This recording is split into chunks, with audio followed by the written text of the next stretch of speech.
The radio name Q101 has been around since the early 80s, but it didn't become something truly meaningful in Chicago until the early 90s when the radio station switched to the alternative music format. Full disclosure, I was there from 1993 to 2000 in my first go-around at Q101. Now, in the 21st century, Q101's had an interesting, kind of confusing journey. It was sold, the frequency was put, or the brand was put on a suburban frequency.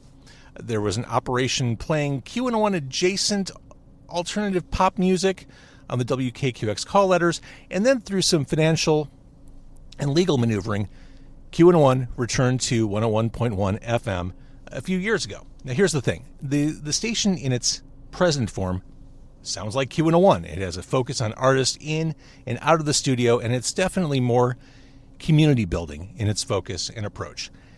This is Car Con Carne episode 1011.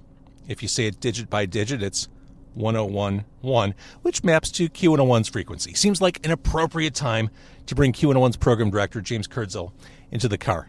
Kurdziel? I need to ask him that.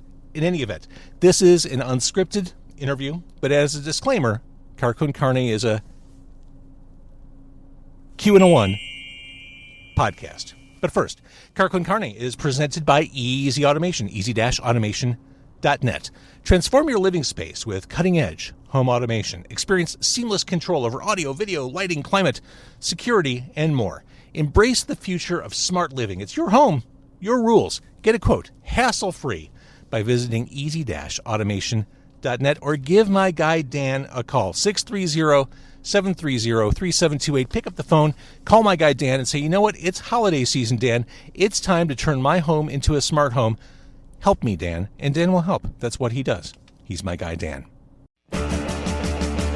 It's Car Con Carne.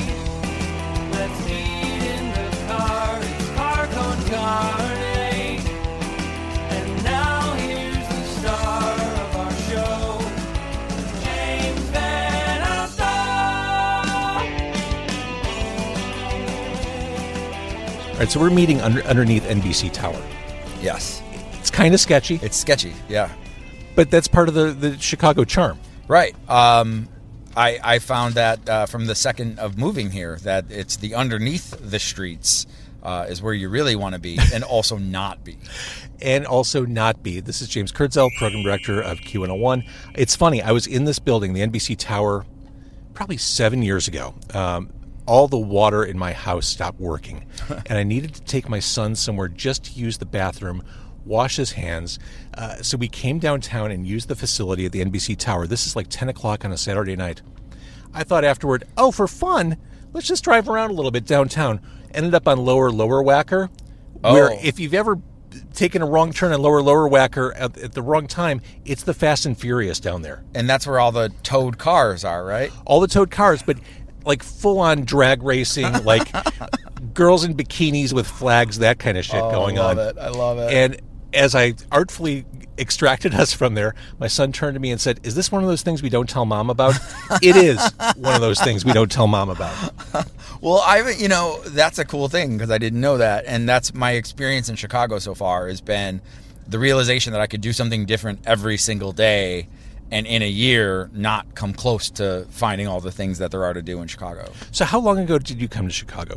I feel like you've been here forever already, but I know that's not true. It's a little over a year, actually. No, it seems like it's been longer. Yeah, it really sort of, I guess, technically last July, but I was doing it from a different city for a while. Okay. Because I was living in Minneapolis, and then I moved here by October, like end of October, early November is when I was officially living here. But I had been coming here, for years and years. It's, obviously my favorite city.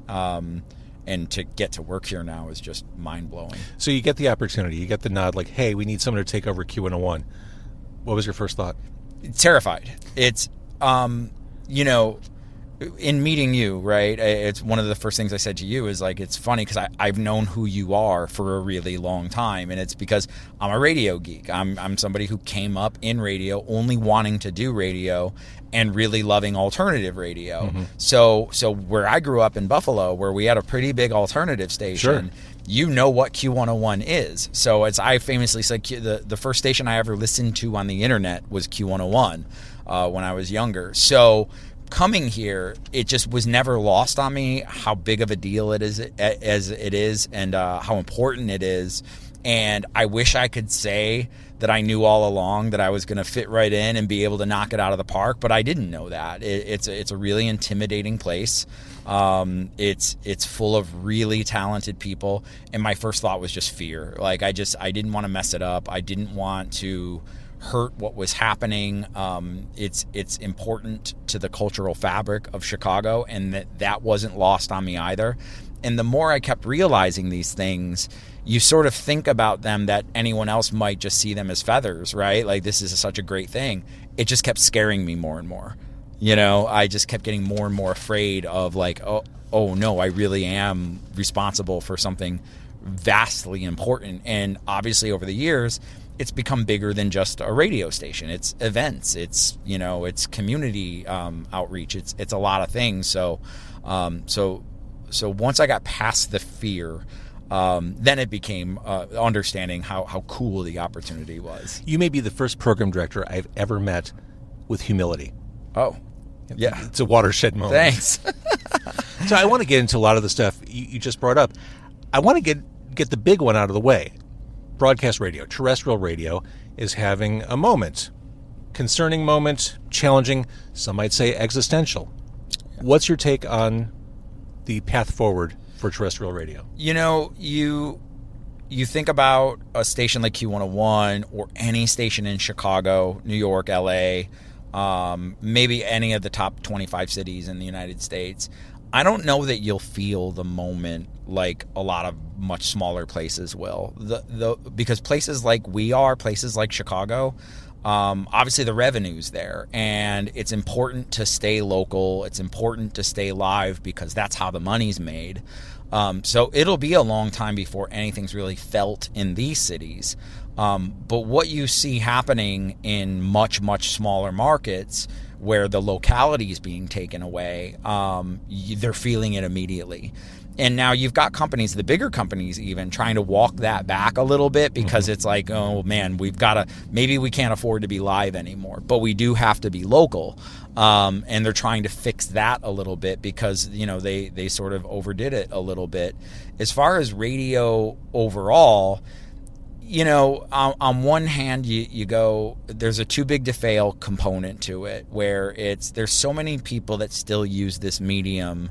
You could chop it in half tomorrow and still be hitting 125 million Americans every week. You know, what we don't have is many people loving it the way that they used to. We don't have those really passionate radio listeners, the people that would sit in a bar and argue about their favorite morning shows and things like that. That's what we've got to really fight to preserve and really even grow again, which I do think is possible. So I just don't think it's possible by just focusing on your antenna and the signal in the car. You've got to be a far-reaching local brand. With Q, we've put so much focus on our YouTube channel, and now we're at the point where, and you know Zach, Zach, who I work with, our meetings, our conceptual meetings are as much about YouTube as they are on the air. You know, everything that we do, our ideas of performances in our lounge or concerts. What can we do digitally with this? What can we do? You know, how can we redevelop the back end of our app so that you can get exclusive content just in this app? You know, one of the things that we wanted to do, the tech didn't catch up with us this year, but it will next year, which is we're going to announce Twisted next year via the app a day before anyone sees it or hears of it anywhere else. And it'll just be a simple subscription kind of thing. And, you know, and it's about just being open to those things. I think that a lot of people who do what I do are afraid. And it's just, well, no, you know, they convince themselves that radio is still bigger than it is because they're afraid to go to the future of what it still can be. There needs to be some courageous moves made. Right. As you talk about live and local, I mean, we live in a world where the news cycle changes every 60 seconds. I feel like radio stations are in peril if they can't respond to all the shit that is tumbling in 24 hours a day. Yeah. Well, and, you know, I think you especially see that with news. You've got major national or even local news happening on a weekend, and you've got radio stations without bodies there ready to deliver information. And when that Trump thing happened this summer, I was in a bunch of Ubers that weekend because I was just bumping around town, and all of these Ubers had the radio on, right? And they're all listening for as much news as they can, but very few actually had up-to-date live cut-in stuff from that locally because they just didn't really have it, they didn't have the bodies. So now it becomes what can those bodies do? Like it's you can't have somebody sitting in a room waiting for news to happen. I understand that, but if you have those people sitting back going, I can be doing all this digital stuff, we can be doing adding to our app, putting stuff there, that there's real opportunity in that. Let's talk about Q101 in the present day. Now, back when I was at Q101 circa 90s and early aughts, the idea of a heritage radio station was kind of a negative one. Yeah. XRT was the outlier in Chicago, but heritage wasn't necessarily a good thing back then. But it certainly seems like, effectively so, you've leaned into Q101's heritage and brand in this market. Yeah. Are the rules different now? Yeah. I mean, and you touched on it, which is alternative radio. I don't think it's exclusive to Q101. Alternative radio, through some accident of time, has succeeded, and these stations have stayed around and through no fault of their own have gained heritage. At the same time, the average age of listeners has grown, and that's just. And by the way, it's not that kids are unwilling to listen to the radio. It's just we don't give them any credit. We don't do anything for kids to draw them to radio. We wait for them, and maybe that is the right strategy for right now. I know kids that are when it was our age, I was 12 by the time I had a favorite radio station. Now they're 22 before they're even flipping around a dial, 28 before they have habits, and at least statistically. So you're really talking about getting people to really consume your brand by the time they're in their 30s. What you have with Q101 is people who remember it, and there's a huge opportunity in that we try to take advantage of because oh boy, sorry about that. Q101 broke a lot of these bands, and alternative radio, when it was breaking all of these bands, it was just on to the next, on to the next, on to the next. Well, as the volume of new music and the quality of new music has been harder to find, I don't want to say it's not there. It is there. It's just not being fed to us as easily as it was. You go back and you go, well, we did all of this. Why not reintroduce that? It's Q101 is one of the very first stations to play Third Eye Blind. Why aren't we doing that? So you do dig deeper into that sort of stuff, and you rely on, hey, look, we're the Q101 you remember. We also do cool shit now. For sure. And it's like, so trying to balance the two and get the people. You're doing shit now that Q101 should have been doing all along. The stuff that made the station a thing in Chicago. The pop-ups, that exclusive contact with big-name artists, that's all very much in Q101's DNA. Yeah. I'll tell you exactly how I accomplished that. Letting people do their jobs. There's people in that building that are just so good, and it's like all I've had to do is let their voices be heard. That's it. That's it's like they're so connected. They know exactly who to talk to in the city to make some of these things happen. They know exactly who to talk to. They make it really easy for me to get on the label side and use those contacts. And it makes it fun, first of all, but also it's just like, man, these are people with institutional knowledge, and they're incredibly talented people, and I just have to watch them work. You mentioned labels, you mentioned sourcing music. The age-old question from listeners, where does music come from? how does a song get on the radio? Now, back in the day, I mean, I'm going to be that guy. It was easier to spike in a local song every now and then and try to break an artist. Does that still happen? Well, it does here, and I think that's something that we're lucky to be in Chicago. I'll give a lot of credit to XRT for this, because Laura, who programs that station, she hunts for bands from Chicago. And when I got here, I really admired it, and I thought, what's our version of that? You know, how do we also go hunting for local music? And then Sincere Engineer came onto my radar, and you know, no major label brought them to me. Nobody was working me on the record, to use the industry term. It was just people. It was people telling me about them. It was Lauren O'Neill going, "Hey, there's this band from here, by the way. We've never paid attention, but honestly, we should." And I started listening to them, and I thought, well, I'm not going to put this on a weekend. I'm not going to put this over. Like let's invest in this band, and I think that's paid off. But then a funny thing happened. You started seeing bands like Bridget Calls Me Baby and Frico also start to, we didn't develop them. They were doing their own thing, and we were able to help them hit another level and things like that. And that's another thing where XRT and Q101, you just start playing nice, where it's like neither one of us is looking to shut the other out. Right. It's about, you get this thing with them, then we get this thing with them, and then the band elevates. Well, now you get this other thing with them, then we get this thing with them, then the band elevates more.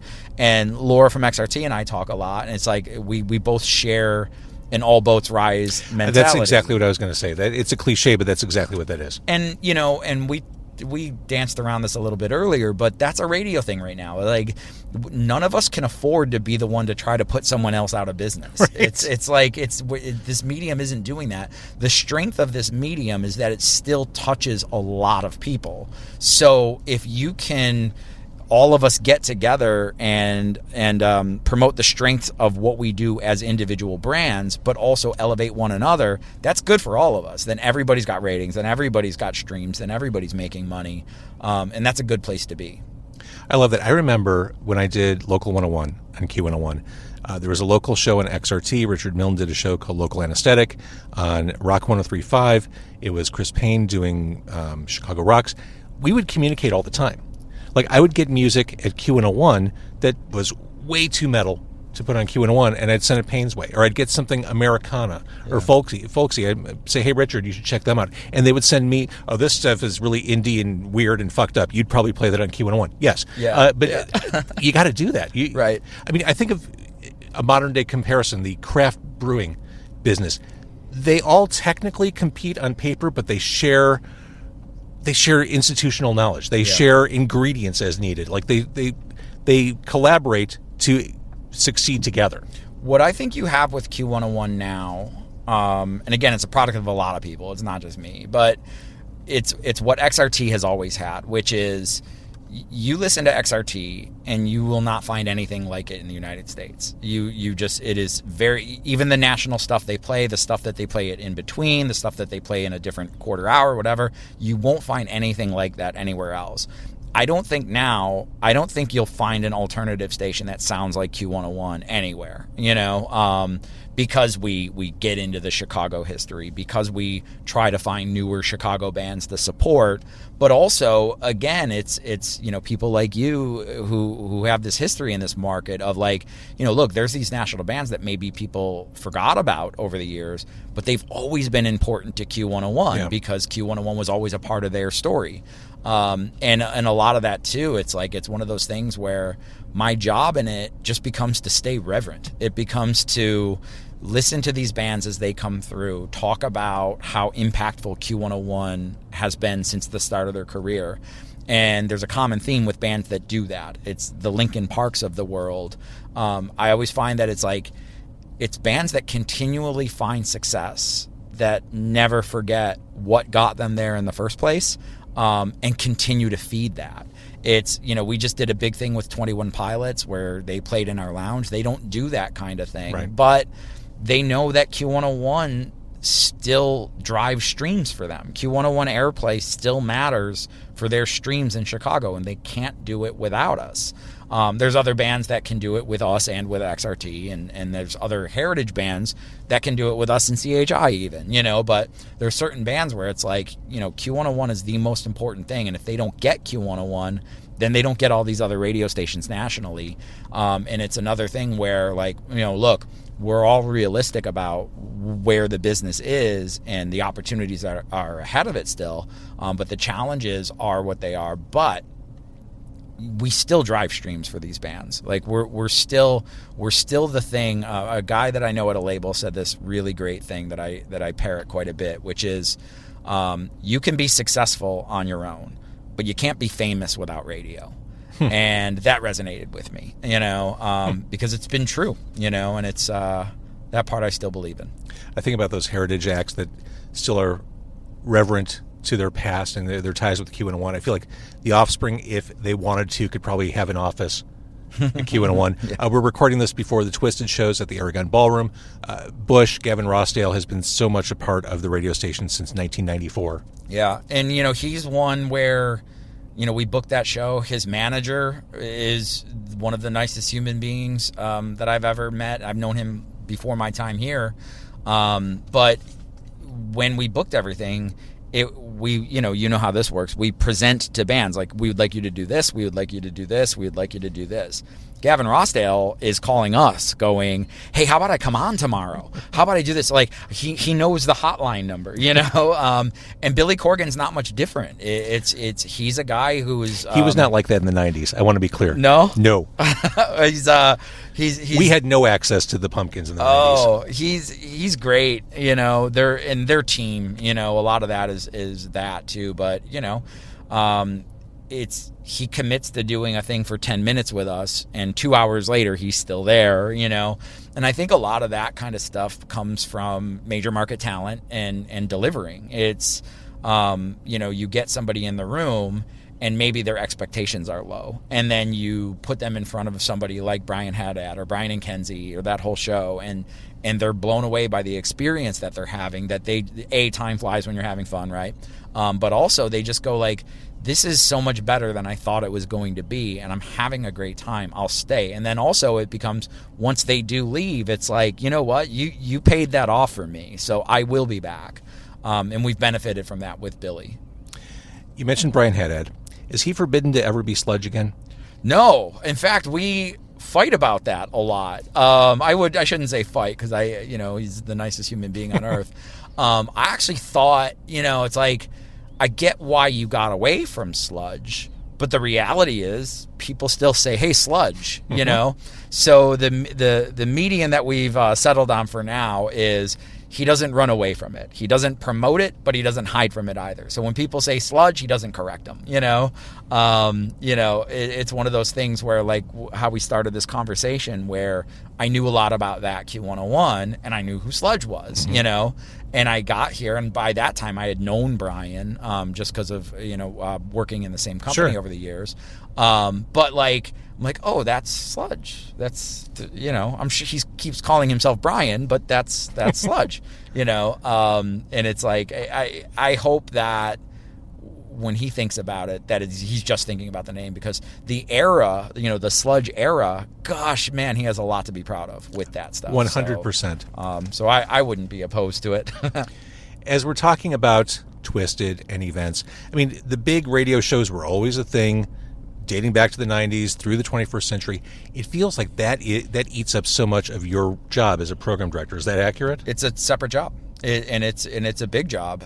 It's harder than ever, as you can imagine, to do it. And it's not harder than ever in the sense that bands don't want to do it. It's not that. They do want to do it. But there's fewer stations doing them across the country. So bands can't route a tour. Routing has become really difficult. It still happens because we're Chicago, so they'll start from us. So, but we're lucky enough to have friends in Milwaukee that still do shows, and friends in St. Louis that still do shows, and friends in Minneapolis that still do shows. That helps the routing. But, when there's big giant shows in Florida that have gone away, and that's a problem because those shows used to route to New Orleans and Kansas City, And now, as a result, those have gone away.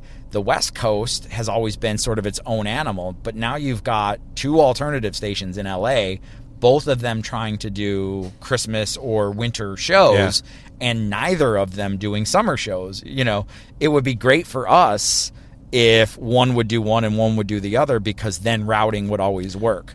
But now they're trying to feed up to, now Live 105's back in San Francisco, right? And they're trying to get back into the show game. Well, the routing wasn't there, so it was hard for them to make it happen. And they were even trying to add Seattle to that. So, then Denver's in play and things like that. But with a lot of these markets, and I would say especially mid-sized markets getting out of the game, it's actually made it tougher to do for major markets. That makes sense. Now, as a former Q101 DJ, current listener, what makes a good on-air personality? I know the rules have changed since I was doing the Top 9 at 9 a million years ago. A lot of it has been driven, I think, by the ratings measurement system, PPM, having to really make tight, concise breaks. What makes good talent in 2024, 2025? So I break all of those rules, and I think it's because PPM has evolved. But also, I think it's because I come from diary markets and I loved working in diary markets because it rewarded getting attention. And it meant... And to explain, the diary listeners, as the rating service, they would recall what they listened to and write down when they listened to it, and that's how the ratings were determined. Right. Those submissions were projected on the population writ large. Yep, and what people would effectively do is vote. It's whatever they were actually listening to, they wrote down what they remembered. And that meant the strategy was be memorable, which meant you outrageous morning shows who, do whatever you have to do to get attention. We're going to put up a bunch of really edgy billboards and things like that. And then the people meter, which measures literal listening. That changed a lot of things, and again, it made be concise. Don't brand the station all the time, But even that's evolved too. Now branding is back. Now even meters will sort of reward you for getting attention for yourself a little bit, as long as it's entertaining enough. But what I've done with talent now, it's all about authenticity, and I guess that's probably more of a question for you, which is when I started. We were probably taught differently, weren't we? It's have a persona, be this or be the blank guy, be the for me it was always be the funny guy, funny guy, and it's and I don't think that exists anymore. No, I don't think so. It's about be who you are, be a person. Well, and I think that is definitely the era we're in. I mean, we're in an era of podcasting where authenticity is certainly rewarded. But I remember back in the day at Q101, I said to the program director at the time, Dave Richards, who's gone on to become a big deal on the West Coast, I said, I think, this is when I was doing nights at Q101, I think I might want to get rid of the local show. It's getting too hard to do that at my nightly show. And he said, you need to keep doing that. He said, to be identifiable with something on the air is something a lot of people don't get to. He's like, I'm not going to let you get rid of that. And it was the best advice I was ever given. Yeah. That worked out. that worked out. But I mean, to your point, I was the local guy. Yeah. And in the moment, I'm like, well, I'm not being competitive with the rest of the air staff, but I was. Right. I was creating my own brand back then, and I just didn't have, I couldn't see the forest for the trees. Yeah. But right now we have Brian Phillips, who you would say, you're the musicologist. You're the musicologist. Mm-hmm. But that's who he is as a person. You sit down with him, and that conversation, whether you want it to or not, is going to be about music. And it becomes, when you think of him as talent, you go, okay, so that is who you are anyway. All I have to do with you is work with you on mechanics, or tell you hey, look, there's audience availability in the 6 p.m. hour that we weren't getting. So let's put a history of alternative feature there. Which I love hearing in Afternoon Drive. It's great. 2 songs, deep pulls, very going against the radio rule book, playing shit that's not tried and tested. Yep. Love that. And I am proud to say it's working. Good.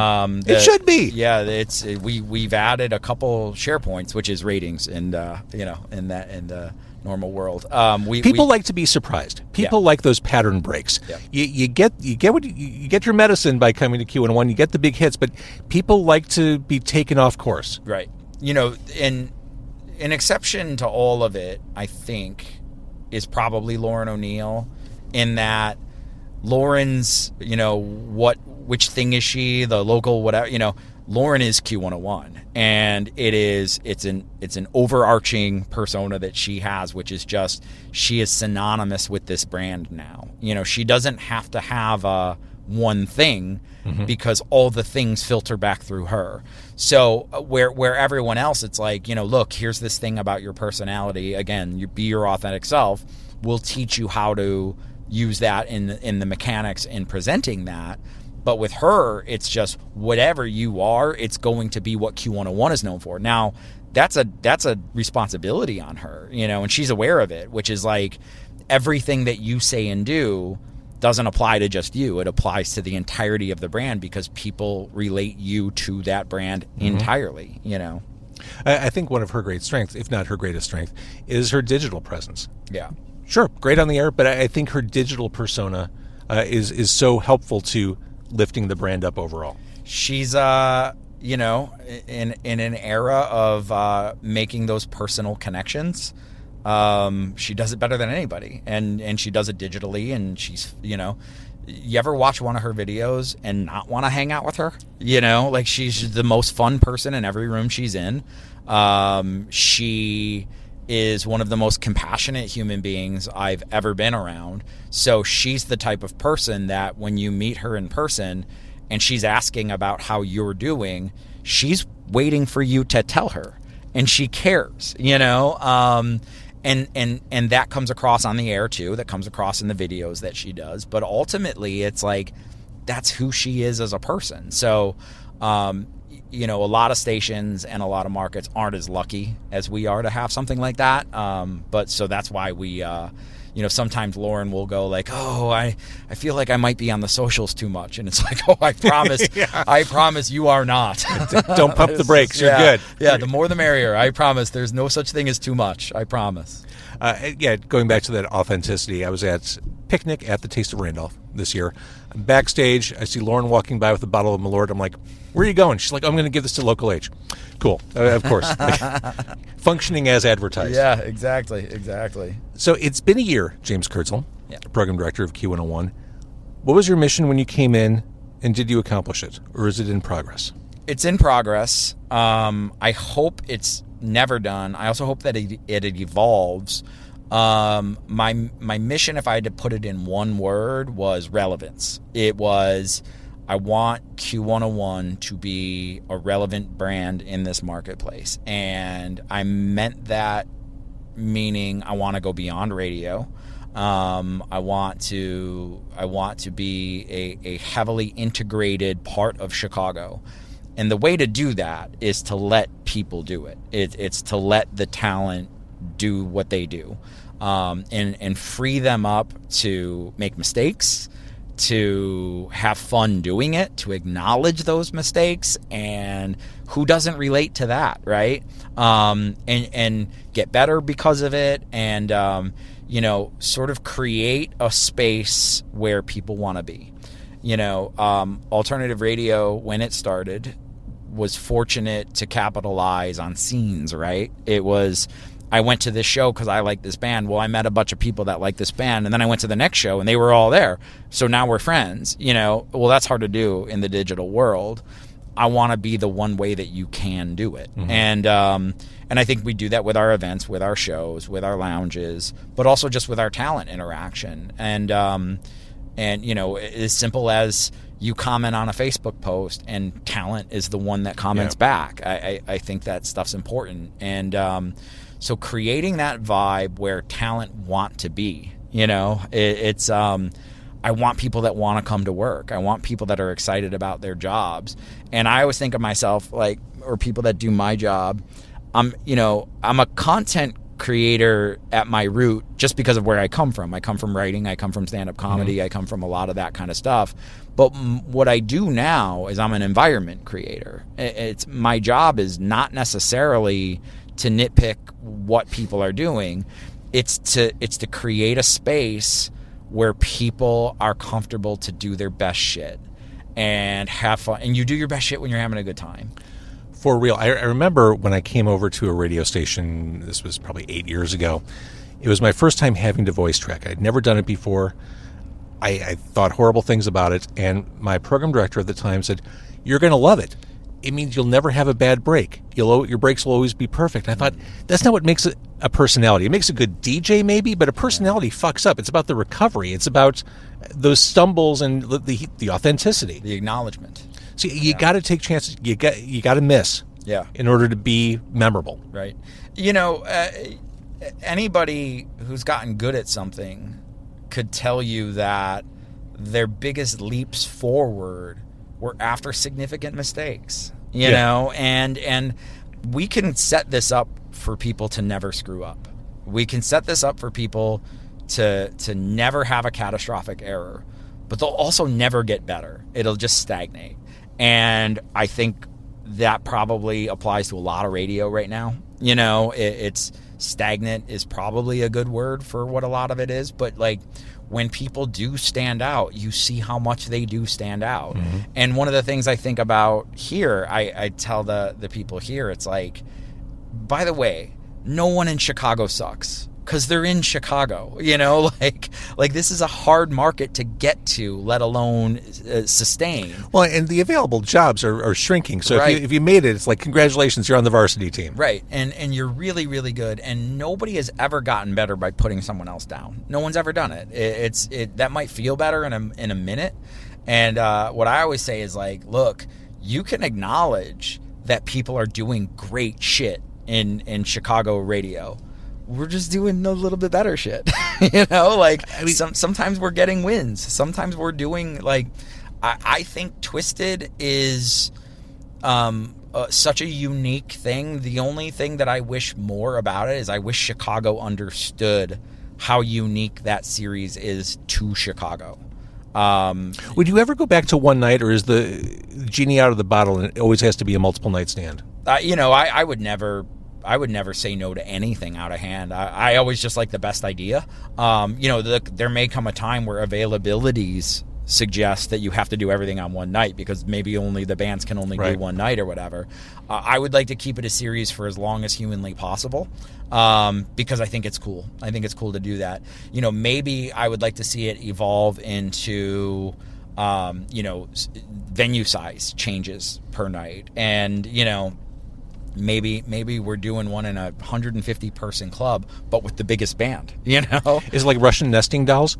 Yeah, exactly. Just like bigger, open one off and then the next one and the next one. The guys in St. Louis do it that way. It's their shows are over the course of 2 weeks, I think, each one at a different venue, each one at a different size and scale. And I just thought that was so cool. But, Chicago in Q101 partnering with the Aragon on it so that every year in December this thing's happening at Aragon. It requires us to come through with the lineup every year. And I don't think we could really do less than 3. I think if you do 2, it's weird when you do 2.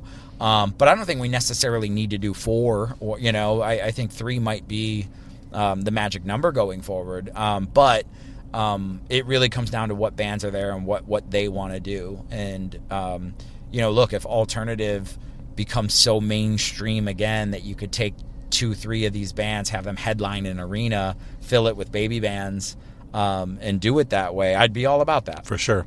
And you are so lucky to arrive in Chicago when you did, because they fixed the sound at the Aragon.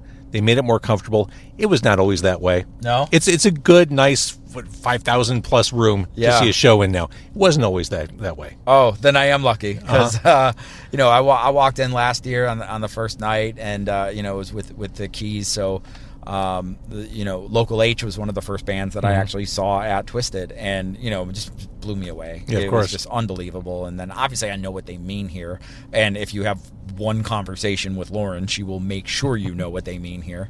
And it was just awesome to see that. And I thought it sounded great. I thought it looked great. I start thinking about some of the stuff we started doing last year, which is like, what are some activations that we can do with these bands at that venue that take advantage of how unique that is, that space and things like that. But, we're not married to that either. And by activations, are these the things like play Scrabble with the band before the show, that kind of stuff. Yeah, it's just that we're just trying to rethink that and trying to do better than that, you know. A lot of times you're at the mercy of the bands themselves. Sure. A lot of times it's like, hey, look, this is all we have time to do. The band likes playing Scrabble, so that's what we're going to do. What we've challenged ourselves to do in our promotions team is come up with really unique things that are different, that are just different than what we've done. And maybe that is getting into the after show game, and maybe that's like, well, look, we've got AWOL Nation direct support for the Pumpkins, but I know he's here the night before. Maybe we do like a secret pop-up with him or something like that, and try to do something that just takes advantage of that. Or do something that's on their level. We always ask the bands what they want to do, because you want it to be something that's a good experience. For sure. It's like last year when we had Young the Giant, turns out the Young the Giant guys were like huge basketball fans. So we're like trying to put together a basketball game with Young the Giant, and things like that. But Zach, who I talked about earlier, came up with this idea to take it, like make basketball cards, like trading cards for the band and the listeners and things like that. And then that becomes a really cool component. So trying to come up with all that stuff is always the goal. One final thought, because I've kept you here for a while. Thanks for going all in on podcasts. Yeah, well, thanks for picking up the phone. It's important. I think that we talked about this earlier. It's like a lot of radio is afraid to go beyond radio, and we shouldn't be. This is a problem dating back like 20 years. Like, I can't believe you're still saying that. Yeah, and it's still, it's the same people who, this streaming thing isn't going to last long. Don't worry about us. Keep printing CDs. You talk about not seeing the forest for the trees. I just think that, the mistake that radio made at first was we made podcasting and never took any credit for it, because all the people that we stopped listening to went to that world, and they even came back to us and said, hey, this is becoming a thing, be a part of it. And we went, nah, yeah, we're good. Yeah, we're good. And you come here in a place like Chicago, where again, it's just a lot of stuff you luck out by virtue of being in Chicago. And again, I'm aware of that, and I know it's not as simple in other cities to do what we're able to do here. But you've got something like Q101, which again, it's this impactful brand in this marketplace. Well, what can we do with it? And it's like, you've got someone like you who does this podcast, and it's a great podcast, and it's good, and it's like, this can be something that Q101 offers up. And this is something that like I had told you when we met, which is like, whether it be podcasting or something else, like, how do we have you in the family? Yeah. Like, what can we do? And fortunately it became this, right? Yeah. And then it becomes like, we have our morning show, which we obviously repurposed into a podcast, but we started finding like, if we add unique content that is only on that podcast, these pod numbers go up. For sure. And so we start doing more of that. And then it becomes like, Lou Lombardo introduces me to the Chad the Bird team, and I'm just laughing my ass off this entire time. And it turns out they like you, and they like Q101, and they know all about these things, and we have those conversations, and we end up doing a deal with them and doing the same kind of thing. And for me, it's like, and then obviously building the ones around our talent, the one that Case is doing, which it just, that kid impresses me every single second because of his growth and his want to continue growing. And that pod, I think, is helping him do that even more than just radio. For sure. So it becomes like, these things become mechanisms, not just for more content out there, but for also aligning with talent that makes Q101 a lot bigger than it could be just as Q101. Totally agree. I love having Carco and Carne being part of Q101. It's my heritage. Yeah. Like, I love being Q101 adjacent. I think we went out to dinner a few months ago, and I think I said at the time, I would be perfectly comfortable occupying some kind of Stan Lee role with Q101, like a chairman emeritus. Like, I'm not employed by the station, but occasionally I have a cameo role. Here's my cameo with you today. I kind of like that. Like, oh, there he is again. Yeah. Well, I mean, it's that's awesome because, obviously that's great for me. But it's like everybody likes you, everybody respects you. This pod is so good. the only X factor is if you wanted to do it, right? And so I'm very fortunate. I feel very lucky that we're able to partner with you in that way, and I hope it also demonstrates to other people that we want to partner with, like, hey, look, this is like we go all in on these pods. They're important to what we're doing as Q101, and they're every bit as important as what we post on Instagram and things like that, and those videos that we create. And they're a huge part of why we're growing our YouTube channel as significantly as we are. I remember you said to me when we started this, like, just so you know, here's the forecast for podcasting: video, audio, yep. Right? Like, or video only, audio only. And that resonated with me too, because I don't know that I necessarily would have prioritized video on a lot of these without that conversation with you. So it's helped us get better. You know, it's unbelievable. Like, it was night and day, and the shift happened almost overnight. Yeah, I believe it. You know, and then once you start seeing, you're like, and I see it all working that way, I think about that conversation with you, and I just go, oh yeah, he's right. Like, I get it. I totally get it. You know, because people, what I come from is I think about people consuming audio products a certain way by yes. hitting that button right there mm-hmm. and listening to what comes out. But it's just not that way. They do it a number of different ways. And audio to video, while maybe a completely crazy concept for us to initially get our head around, that's what YouTube really is. Yes. You know, it's audio-based content that has added video so that people can consume it there, because convenience always wins, right? It's why radio will probably stay a thing for a while. It's like, at the end of the day, you can get in, you can hit the thing, and there it is. Hit the thing. Yep, hit the thing. So how do you maximize that convenience? How do you pay that off for people? You know, the interesting thing now that I'm seeing is, no surprise, short form content is way preferred. Every time I upload a full-length video episode to Facebook, I get a warning window saying, just so you know, long-form video content isn't going to be preferred moving forward. Are you sure you wouldn't rather turn this into a reel? Yep. And so, you know, as I'm waiting the 30 minutes for each 30-minute episode to upload, I'm like, why am I doing this? Yeah. If they're just going to deprioritize it, no one will see it, and I'd have better luck with a 90-second clip. Are they doing that so that they can charge you? I don't even think that's it. I just think they're trying to be competitive with YouTube Shorts, which are taking off, and TikTok, and and the way people can. I mean, Instagram, the max length for Instagram videos, as is for Facebook Reels, is 90 seconds. Yeah, you know, we and actually I learned this from Kenzie. Kenzie started right around when I started here. She's on our morning show, and one of the things that she had talked about was these 30-second clips of, like, hey, look, while the morning show is going on, we should actually get a clip up, because that's how people, you know.